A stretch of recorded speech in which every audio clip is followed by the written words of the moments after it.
pane chitiko chinoitika aiwa muopposition space patiri kuona kuti vanhu vari kugwadziwa vachiona kuti nhasi they discovered kuti nhasi ibirthday aiwa the famous popular person muopposition anonzi Jameson Timber uyo ari kuonekwa kuti aiwa izvezvi tikatarisa kudai ari muusungwa, he is in custody, but toona kuti ari muusungwa nekuda kwekumiririra aiwa kodzero dzevanhu munyika yeZimbabwe nekuda kusachange. Sandapinda mashoko namudai taugwa panapa Gift Ostalosiziva anova ahorse aiwa vari loya kuna Nelson Chamisa undobva subscribe like turn on the bell icon.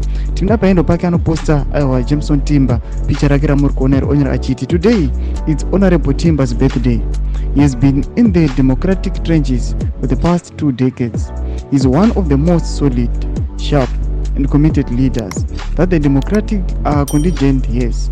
He won't celebrate his birthday with his family because he's locked up in prison for a crime he did not committed. #free Timber. Thomas warubuda pana pationa Ostalosiziva achiti aiwa chitiko ichi munochiziva munyika yese yeZimbabwe kuti aiwa vana Timber and the Advent of 78 vakakepchiwa aiwa vachikommemorata the day of the African child aiwa ndobva vanobrutalizwa nethe Pay police vakadhinayiwa bail vakadhinayiwa kuti vasike medical attention. Zvatiri kuona kuti aiwa changa chiri chitiko chaigwadza chaibata vanhu zvisingamboiti, but kuona nhasi izuva rake atadza kucelebrate his own birthday nokuda kwokuti aiwa ari mumusungwa.